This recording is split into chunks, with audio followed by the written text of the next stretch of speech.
Hi, my name is Kavita Patel, and welcome to KavitaTV, where I help extraordinary women find and keep extraordinary love, or what I like to call soul level love. And today we have an amazing guest with us. Her name is Tina, and I'm so happy that she's here, and she's got a great question. She's in a relationship and has this beautiful question that I know will resonate with you too if you're in a relationship. So this is a totally unscripted conversation, and what I'd like you to do is really start with the beginner's mind while listening to us and look for the love breakthrough or the nugget of information that you need to help you in your love life. That's the point of this conversation between the two of us and giving you insight into it. So Tina, tell me, what's your question? My question is, how do I know if I'm wasting my time or if I'm giving my relationship the space it needs to develop? Yeah, I love that. So when you say like the space that it needs to develop, what do you mean by that? I mean, spending enough time together, like getting to know each other, accomplishing other goals we might have had before we met each other, before we feel ready to, let someone in at a commitment level, like marriage. Yeah, okay. And how long have you guys been together? A year and a half. A year and a half. And what is it about the relationship that is making you feel like, I'm not sure, am I wasting time? Well, for one, it's long distance now, so he has moved to Boston. The other thing is I feel like he's younger than me, and I feel like I'm running out of time. So he's saying, yes, I want to get married. That's something I want, but not right now. I want to, establish myself in this new city first. And then I'm saying, well, I want a baby, and I'm going to run out of time. Yeah. Yeah, so then it's feeling like, why are we not seeing eye to eye on this? Is that what it's feeling like? Or Yeah, it's like we don't have the same goal, which we can both express what our goal is, which is a good thing. So it's like not a mystery. Yeah. But since it's not the same goal, does that mean really I shouldn't be investing in this relationship and instead looking for someone who does have my same goal? Yeah, I get that. And what is it that you feel like is like time is of the essence? Why are you feeling that? My age. And what about your age is making you feel like, because you want a family? Because I want a family, and I feel like, I know that fertility rates go down, and I'm, in my early 40s already. So I feel like I just have a limited amount of time left to be able to have a child. Yeah. And I'm guessing you've expressed that. Have you expressed that point to him, or? Yes, I did, and he said there's more than one way to have a child, if that's what you want. And how did you feel hearing that? I mean, I know he's right, and I know that there are other options, and I may have to do one of those alone if it comes to that, but at that moment, I really just want to know my relationship is going in a direction where I could have it in the way I want, where I get married, then we have a baby right away, and, then move on with life. Yeah. Okay, because intuitively what I'm feeling is like you're also feeling like maybe, is there a feeling that you feel like he's unsure about it, or you're pretty clear that he does want to be with you, he does want to marry you, it's just a timing thing? I'm not sure. Yeah. So it feels like, what? Like you're not certain that he wants even marriage with you. Is that true?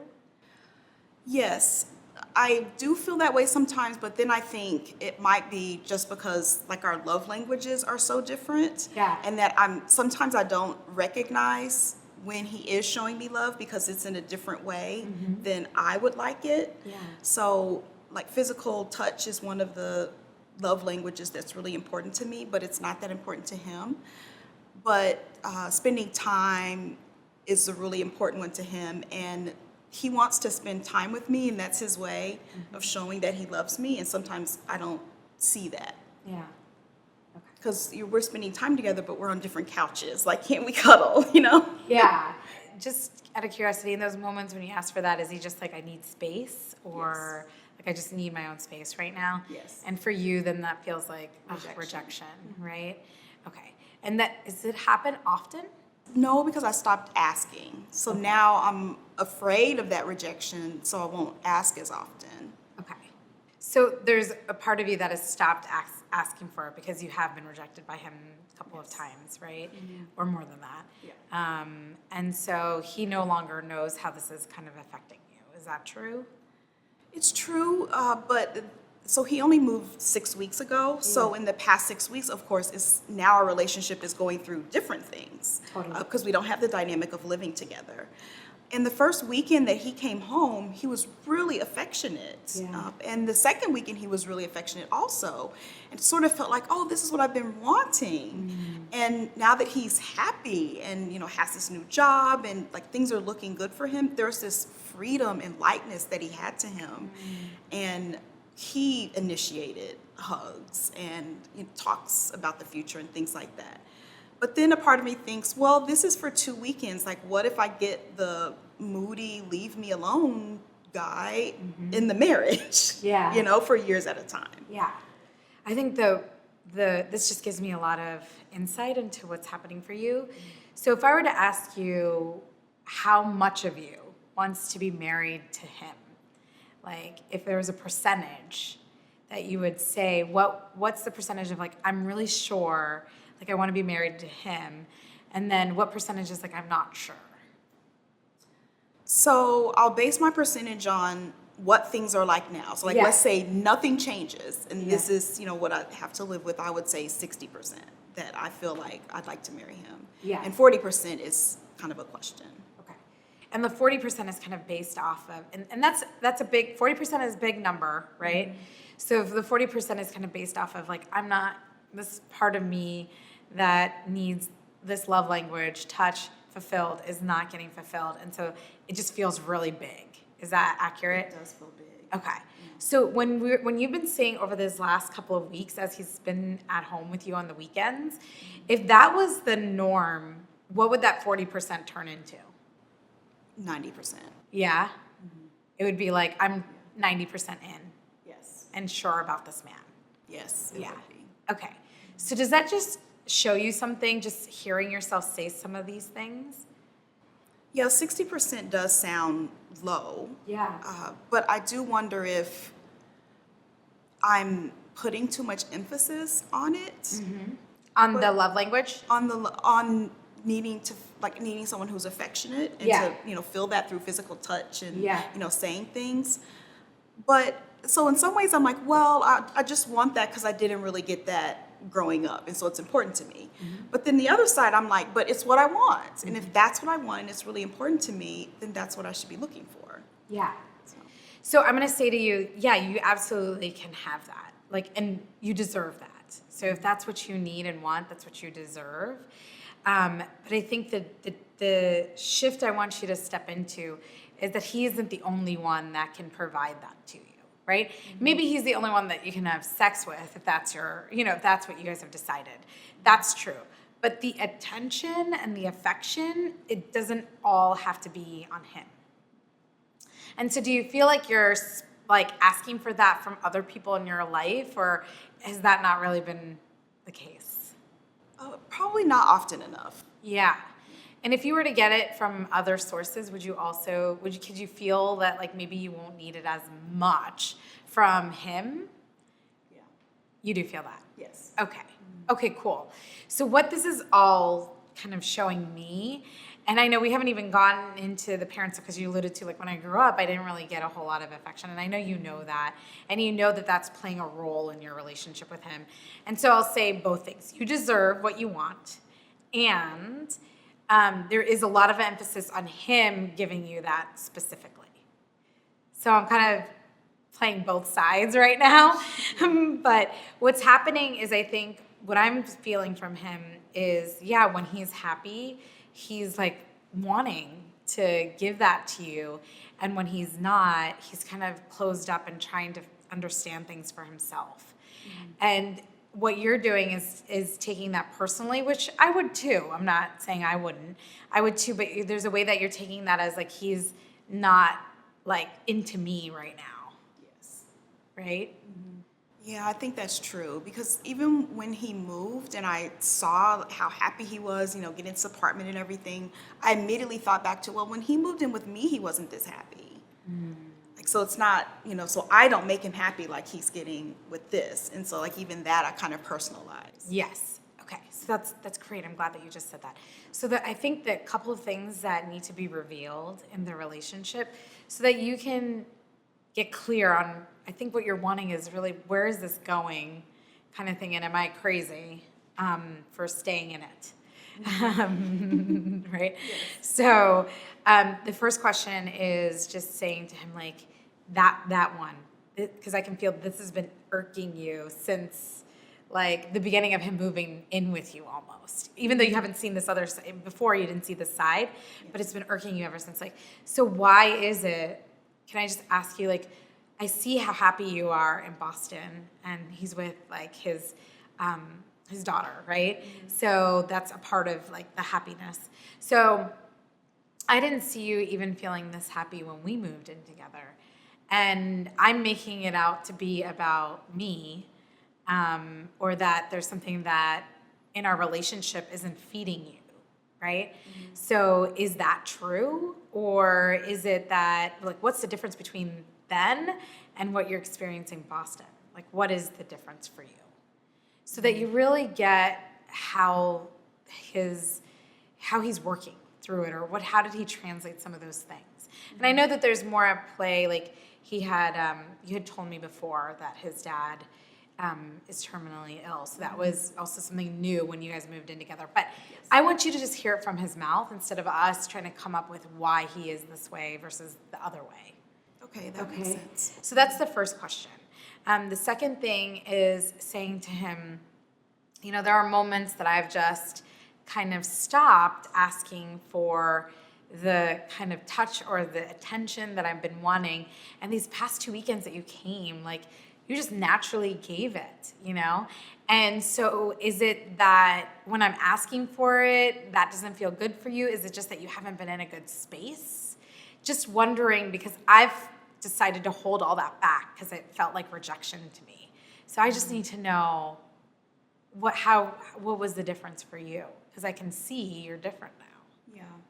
Well, and he actually mentioned that. Like, he asked me after the first week, and he's like, well, do you see how I'm much more affectionate now and you didn't ask for it? But I should have followed that up with, is that why you weren't? Because I wasn't asking, Yeah. But so you could just, see that. You can play off of actually that conversation. Mm-hmm. Okay. Just say, I know when you asked me that, this other question I had was this, what I mean?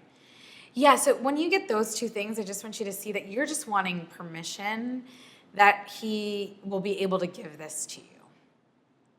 You just need to hear that to some degree. And there will be moments that he doesn't. I mean, I will be honest, right? There'll be moments that he needs space because we're all different. Like, my husband, sometimes he'll come through the door and we're apart a lot because he travels and I travel.